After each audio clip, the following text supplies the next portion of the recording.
दोबारा मैं रिवीजन में भी कराया और आई थिंक प्री बोर्ड में भी दिया है ये वाला क्वेश्चन ऑप्शन। और ये वाला क्वेश्चन रिया गलत कर रही है और मैंने आपको समझाया पूरा करके आया ना।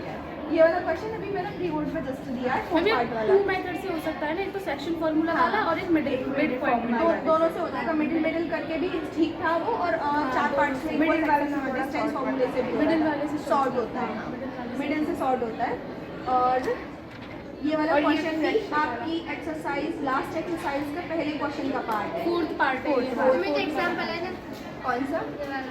हाँ एग्जाम्पल है, और उसका है ये मैंने सॉल्व कराया था। अभी किसी बच्चे ने पूछा था लास्ट जब मैं प्रैक्टिस करा रही थी ना, उसमें किसी बच्चे ने पूछा था 5 और 4 वाला। और आपका गुंजन ने पूछा था शायद, ये आपकी एक्सरसाइज से क्वेश्चन है, और ये आपके डीप वाला एक्सरसाइज का 6th या 5th क्वेश्चन है एक्सरसाइज का। और ये एग्जाम्पल है आपका मोटर बोट 18-12 किलोमीटर। ये मैंने आपके प्री बोर्ड में भी दिया है, प्री बोर्ड में सेम दिया है मैंने, ये एग्जैक्ट दिया था पहले प्री बोर्ड में, शायद फर्स्ट प्री बोर्ड में।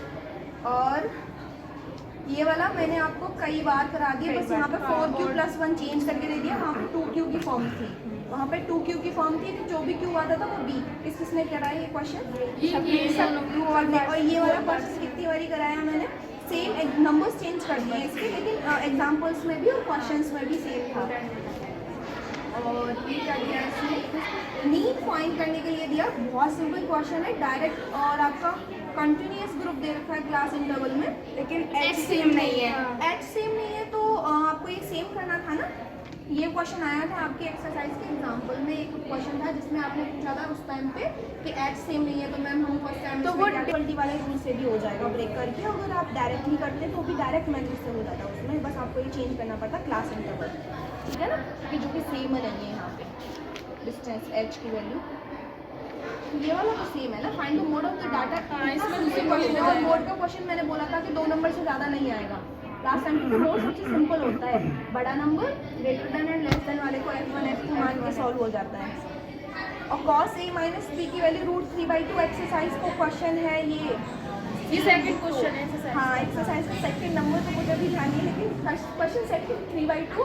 और ये किसी बच्चे ने A - B चेंज करके करा था, तो मैंने बोला था इसकी वैल्यू रखो डायरेक्ट इसकी वैल्यू रखो, A - और इनकी वैल्यू बीच में आया था। मैंने एक्सरसाइज में भी करा, बाद में किसी एक के बच्चे ने पूछा था मुझे, तो मैंने ये कराया था। और इसका डिस्क्रिमिनेंट फाइंड करने के लिए 2 नंबर में दे दिया है, बताइए। डिस्क्रिमिनेंट पे डायरेक्टली है, नेचर ऑफ रूट्स बताना था, बता दिया, आराम से हो गया ना क्वेश्चन। और आपका सर्कल एक क्वेश्चन आपका कंस्ट्रक्शन से आया, जिसमें आपका जस्टिफिकेशन भी दिया, जो कि बहुत इजी था, डायरेक्टली आपको 5-6 स्टेप्स अच्छे से लिख लेने थे, बस वही है।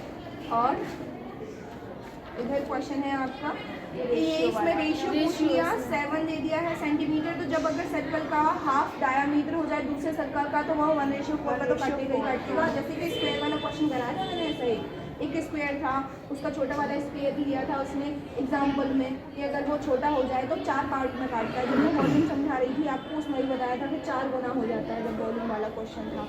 ये पता है 8th के स्टैंडर्ड में भी है, छोटा सा क्वेश्चन स्क्वायर में दे दिया रेशियो का डायरेक्टली, ठीक है।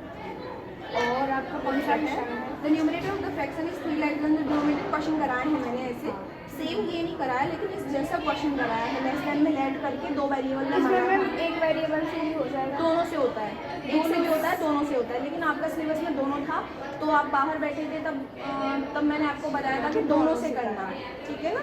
कि अगर ऐसा क्वेश्चन 4 नंबर में आता है तो एक से मत करना, वो सिलेबस के बाहर जाता है, तो आप दोनों से करके आना। तो आप कैसे करके आए हैं? दोनों से किया, एक से करके आए हो आप, दोनों से बेटर रहता है। It's okay, no issue. तो कोई बात नहीं, लेकिन आप प्रॉपर तो करके आए हो ना आंसर, तो बेटर वो रहता है कि दोनों से करके आओ। और आपके ये क्वेश्चन एक्सरसाइज की जैसा है बिल्कुल, बस यहाँ पे आपको एक्सरसाइज में यूनिट्स दे रखे थे, यहाँ पे x और x+3 मान के दे दिया, जो आपको रेशियो में इक्वल दिखा के एग्जाम में दिया था। x वाला नहीं दिया था, लेकिन यूनिट वाला दिया था, ठीक है ना। और ये वाला क्वेश्चन दे चुकी हूँ मैं आपको, 156 का एग्जैक्ट दे चुकी हूँ क्वेश्चन, आपको प्रैक्टिस भी कराया है। Arithmetic mean of the 1 to 10, और ये मॉडल पेपर में से किसी बच्चे को एक्स्ट्रा क्लास में कराया था मैंने, शायद उसमें कराया और अलग से भी बताया है 1 to 10 वाला। हाँ बताया है, मतलब मैंने ऐसा सेम क्वेश्चन। और जिसमें प्रियांशी ने वो फॉर्मूला जनरेट करने की बात की थी। A mean of a mode of the group data is 24 and 12 respectively. The ये तो median is उस वाले फॉर्मूले से डायरेक्टली हो टू जाएगा। मीडियन वाले फॉर्मूले से हो जाएगा। GP is equal to हाँ। और आपका ये वाला question directly related rational number से रेशनल नंबर को चेंज करने की वैल्यू बात बोली जा रही है, तो इनमें बताना कौन सा रेशनल नंबर होगा। √9 है क्योंकि डायरेक्टली स्क्वायर रूट है वो तो आपका। और यहाँ पे the mean of the 7 8 x की वैल्यू पूछी है। यहाँ पे x बहुत इजी था बेटा। यहाँ पे आपको इनके इक्वल रूट दे दिए हैं और ये वाला क्वेश्चन इक्वल रूट का मैंने अलग अलग MCQ में कितना टाइम लगा बच्चों आप लोगों को? 10-15 10-15 मिनट में कर लिया था MCQ पूरा। ज़्यादा वेस्ट तो Wonderful.